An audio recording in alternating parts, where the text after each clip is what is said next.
झारखंड में विकास के नाम पर अगर सबसे अधिक किसी की जमीन की लूट हुई है तो उसमें आदिवासियों के जमीन की लूट सबसे ज्यादा हुई है। जी हाँ, बिल्कुल सही सुन रहे हैं आप।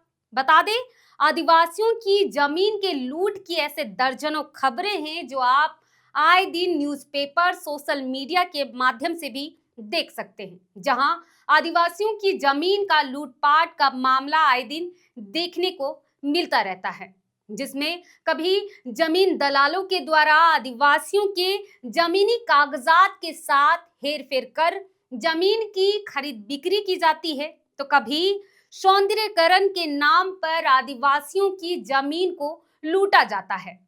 वहीं अब आदिवासी जमीन की लूट में एक और नया मामला सामने आ रहा है, जिसमें अब फ्लाईओवर के नाम पर सड़क चौड़ीकरण कर आदिवासी समाज से जुड़ा सरना स्थल के जमीन पर अतिक्रमण करते हुए आदिवासी समाज के आस्था को ठेस पहुंचाया जा रहा है, जिसको लेकर अब आदिवासी समाज की ओर से सरकारी अतिक्रमण के खिलाफ उलगुलान किया जा रहा है। क्या है पूरा मामला, आइए बात करते हैं। जोहार, मैं सीमा कच्छप और आप देख रहे हैं द ग्राम सभा।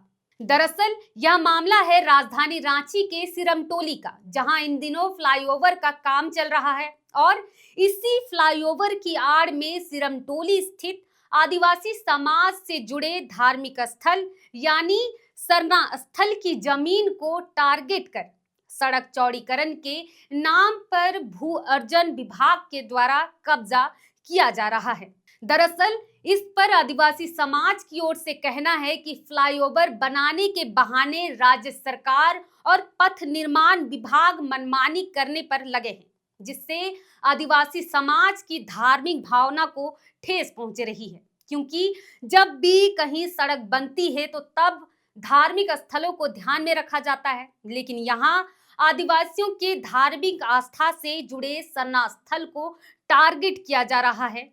बता दें कि आदिवासी समाज यहाँ कई वर्षों से सरहुल महोत्सव के समय लाखों की संख्या में जुलूस लेकर आते हैं और अगर इसी तरह से जमीन का अधिग्रहण होता रहा तो आदिवासी समाज कहां जाएंगे। फिलहाल सड़क चौड़ीकरण के नाम पर इस तरह भू अर्जन विभाग के द्वारा आदिवासी सरना स्थल की जमीन पर कब्जा करना, क्या ये सही है?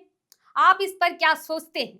आप अपना सुझाव हमें कमेंट कर बता सकते हैं। फिलहाल आज के लिए इतना ही, फिर मिलते हैं ऐसे ही नई खबरों के साथ।